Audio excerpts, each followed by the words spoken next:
As you learn your Apex, it's important to have test gardens and do some testing with targets to understand target ID. And some of the challenging things you can encounter would be like iron masking, where you get into a site with lots of iron out there. That can change when good targets are laying amongst iron. So with the Apex, you have 5 different target tones. We've got a couple targets here. We'll listen to that so we understand the tone breaks on targets and how that's going to be affected when iron starts to mask a good target. Okay, so as we talk about iron masking, I've got a couple targets here so we understand the tone range of the Apex. This first target here is an iron nail. And scanning it in this direction, I'm getting a low tone. It's reading 32, 33. The low tone on the Apex is going to be anything reading from 0 to 34. So there's your low tone. Now as I step off and come to this next target, it's a piece of foil. It's reading 40, 41, 42 for the most part. That's the second tone in the Apex range. So listen to that. The low medium tone or second tone versus the first tone, the iron grunt of iron targets. The medium tone here, the second tone in the range, goes from 35 to 44. So understanding the difference between these two tones is going to be important as we move forward with a few other tests here. As you get out to hunt with your Apex, it's important to understand target identity and how iron masking can come into play with targets. The Apex is excellent on target separation, has great recovery speed, but iron can affect the identity of certain targets. So let me do a couple of examples here for you. Okay, so as we get started, let me just show you real quick what we got on the settings. I'm just going to keep it in zero discrimination mode, which means all pixels are in play. And I'm going to stick with just factory sensitivity. I've got the volume at 8. I've got the iron volume reduced to 3, so it's not so annoyingly loud. And we'll run in multi-frequency. So let's go through a couple of different scenarios to show you the effects of iron masking. First off, I've got a silver dime. I'm going to put that on the ground right here. We'll scan over it and listen to it. Nice high-pitched sound. And if you look over here on the target ID, pretty steady, consistent 82, which is about where I expect a silver dime to be. Now, I'm going to take this nail, this iron nail, and I'm going to lay it down right on top of that. So there is a nice silver coin and a bed of iron directly underneath that nail. Now you go over it, I'm still getting a pretty good high signal, but if you note the target ID is a little bit diminished. I see anywhere from 71 up into the higher 70s, but still a good signal. So the Apex is able to overcome that iron that's there because it's not a significantly large chunk of iron, but that coin's right underneath it.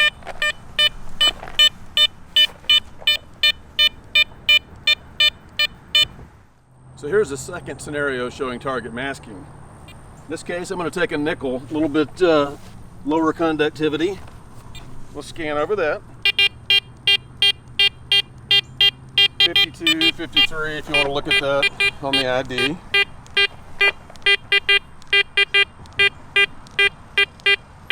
Low 50s on that. So now let's take a bigger chunk of nail. Here's a big, thick iron nail. I'm going to put that down there with my coin. Actually, let's scan the nail real quick by itself so you can hear that. Iron is low, but it is reading in the high 20s, 28, 29, 30. We'll look at that on the screen.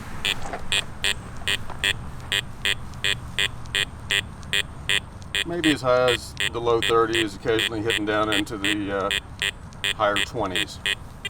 So now let's put our nickel back down there and let's just cover these dudes up. Let's put the nail right there with the nickel.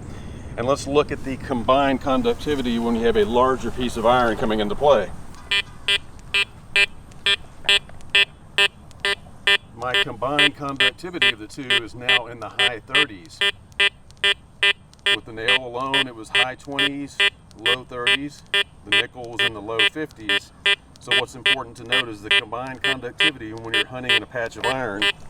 I'm not hearing just an iron tone, I'm hearing something just above the iron. So if I've identified where the iron's hitting, I want to listen for stuff just above that.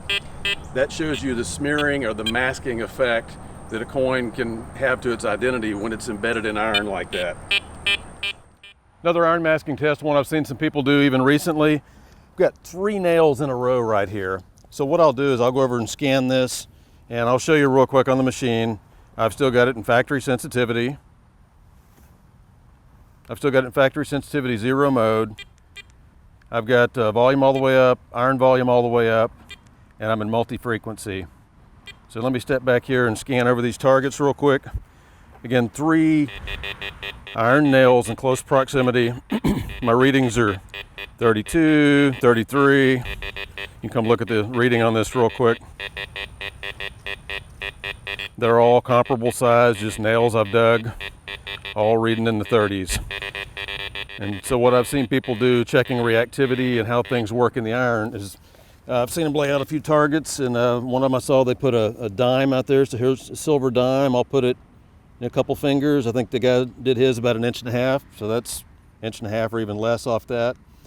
Here's our Indian head penny. Put that in there. It's a couple fingers away from each of those iron nails.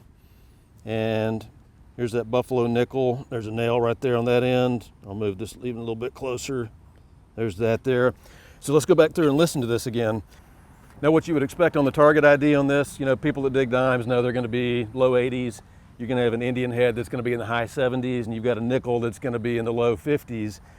The effective conductivity is going to be different because of the masking of the iron that's going on here.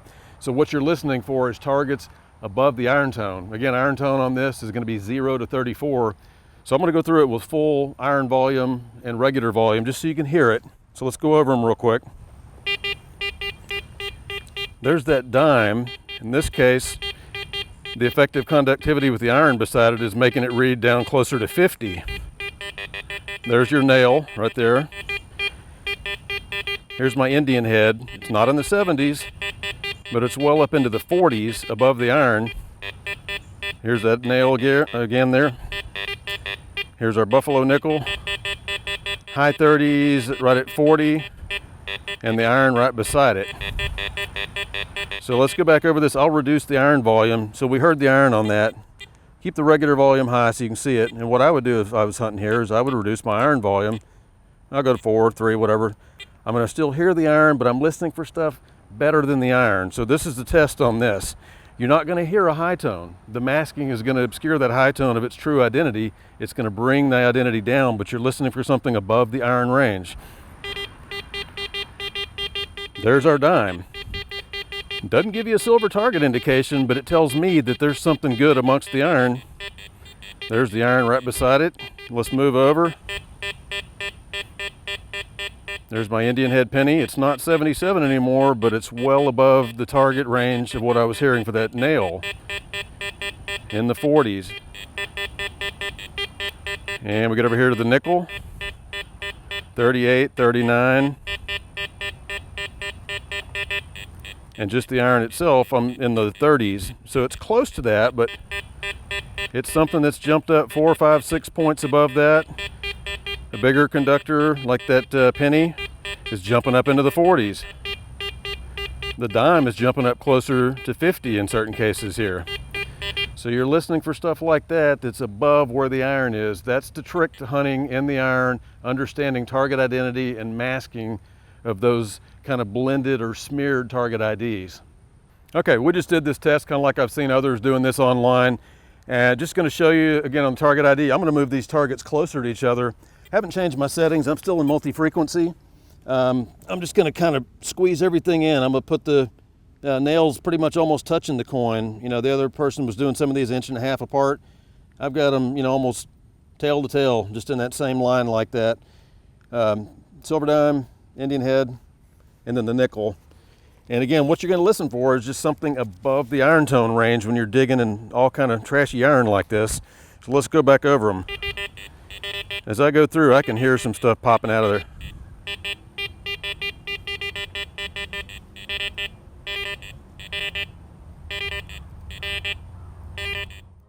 We've showed you a few different techniques, a few different options here with the iron masking and what's going on with some of the target ID.